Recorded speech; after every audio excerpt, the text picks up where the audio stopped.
Alors, bonjour chers amis, j'espère que vous allez bien. Je suis Albéric Diombaki, consultant linguistique et directeur général de Jobisco. Entendez, Diombaki Business and Consulting.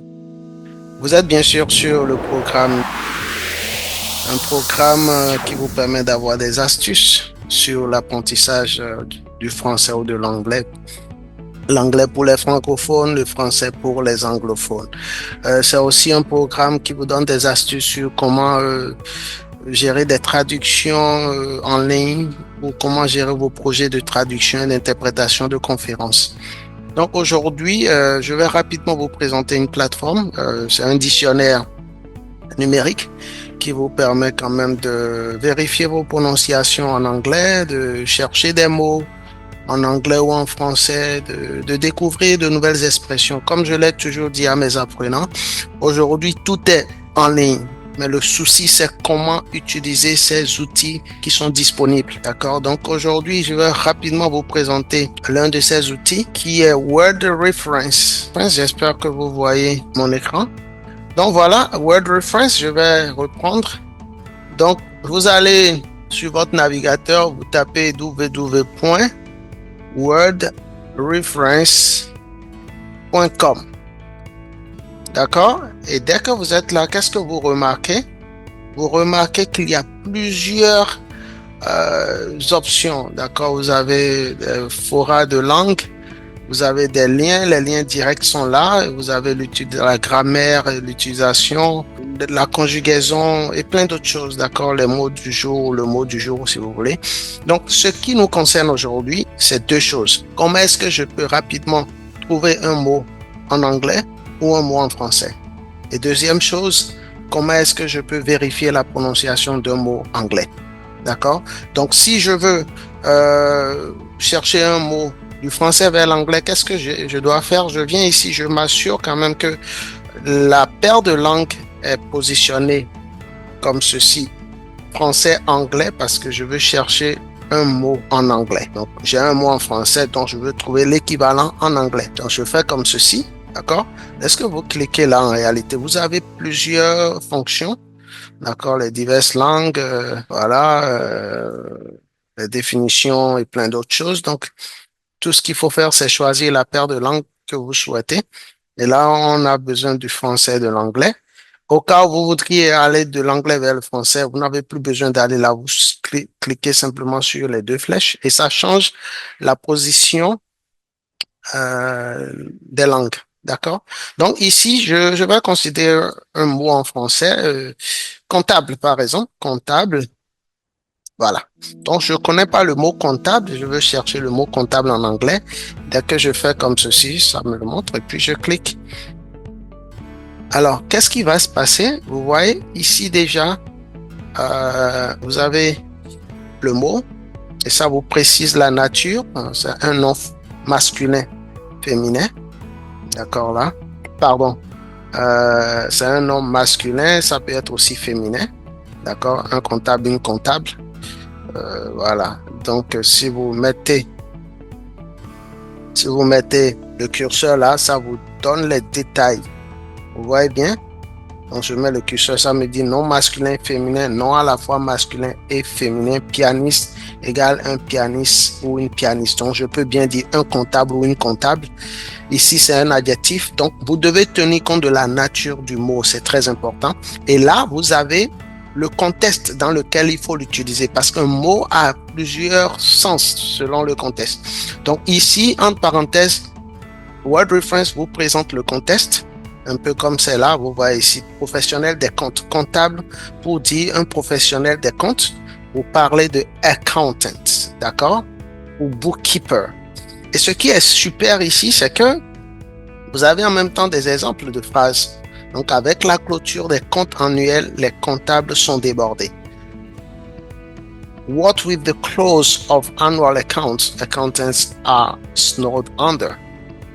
D'accord? Donc, ici, au lieu de chercher à connaître juste un mot en demandant à quelqu'un ou bien en demandant à un coach ou à un formateur, il vous suffit de venir ici. Et vous avez encore d'autres mots que vous apprenez. Par exemple, on vous parle de compte. Vous avez accounts. D'accord? On dit déborder, snowed under. D'accord? Donc, c'est en fait l'avantage. On parle de clôture, on dit close. Hein? Clôture des comptes, close of account. Donc, vous venez chercher un seul mot, mais vous finissez par découvrir plusieurs autres mots. Et ainsi de suite. Ça continue relatif à la tenue des comptes. On dit comptable, quelque chose qui est relatif à la tenue des comptes. On parle d'accounting, of accounts, fiscal, financial, et vous avez les exemples là, ainsi de suite. Vous avez d'autres choses encore, d'autres traductions supplémentaires. Ici, on parle de comptable qui est redevable, indebted, owe, ainsi de suite. Et vous avez des formes composées, agent comptable, amortissement comptable, ainsi de suite. Vous avez plein de choses. Donc, ce serait vous que je viendrais simplement sur cette plateforme pour chercher quelques mots que ce soit. Au lieu d'aller demander à un coach ou chercher à suivre une formation en ligne qui me donne une liste de vocabulaire. D'accord? Même chose, si on devrait aller de l'anglais vers le français, je change rapidement. Bon, je prends money, parce que tout le monde aime l'argent. Donc, je prends money. Je veux savoir ce que c'est que money en français. Voilà. D'accord? Money, voilà. Word Reference vient encore me confirmer que money, quand il s'agit de currency ici, ça veut dire la devise, ok? Une monnaie qu'on utilise pour acheter quelque chose. Donc, ça parle d'argent, on dit argent, ok? Mais ceci, c'est beaucoup plus lorsque vous êtes face à un test en anglais et vous voulez comprendre, vous voulez mieux comprendre, d'accord? Donc, vous avez aussi là les exemples, ok? Donc, voilà, lorsque l'argent veut dire un moyen d'échange, devise, on parle de monnaie, ok? Donc, ici, c'est avec ça, on fait des transactions. Ici, c'est un moyen d'échange. Et ici, lorsque c'est une somme ou un montant, on parle d'argent aussi. Et vous avez les exemples. Donc, vous avez tout là. Et vous avez des formes composées. On parle de borrowing money, fonds improductifs, ainsi de suite. Donc, ici, vous voulez aller de l'anglais vers le français pour mieux comprendre un test ou bien mieux comprendre une vidéo ou un audio. D'accord? Donc, voilà, vous voyez, il y en a plein.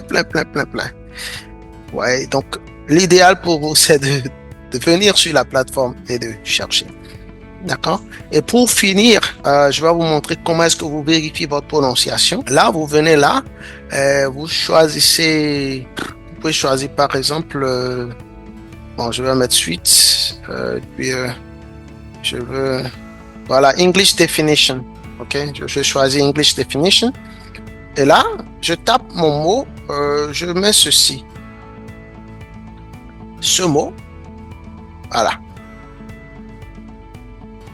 Généralement, les gens lisent debt, hein, ils lisent le B. Mais quand vous écoutez, vous allez entendre dette. C'est comme en français, ça se dit dette. D'accord? Donc, vous écoutez, vous avez le bouton là. Vous écoutez. Dette. D'accord? Ça, c'est l'anglais américain. Si vous voulez, vous pouvez choisir l'anglais britannique aussi. Voilà. Donc, voilà comment est-ce que vous écoutez la prononciation d'un mot en anglais. Au cas où vous seriez en train de chercher un mot, par exemple, du français vers l'anglais et que vous ne maîtrisez pas la prononciation, qu'est-ce qu'il faut faire? Vous cliquez sur le mot, ça vous redirige vers le mot en anglais et vous pouvez écouter. Voilà, donc c'est tout pour aujourd'hui. J'espère que vous avez aimé. Nous avons nos programmes à distance que nous offrons. Pour en savoir plus, envoyez simplement un message par WhatsApp au plus 233 55 68 28 162 et nous allons vous répondre. D'accord? Envoyez simplement anglais et puis vous aurez quelqu'un pour vous donner des informations. Voilà, donc on se voit la prochaine fois et j'espère que vous avez aimé cette vidéo. Au revoir.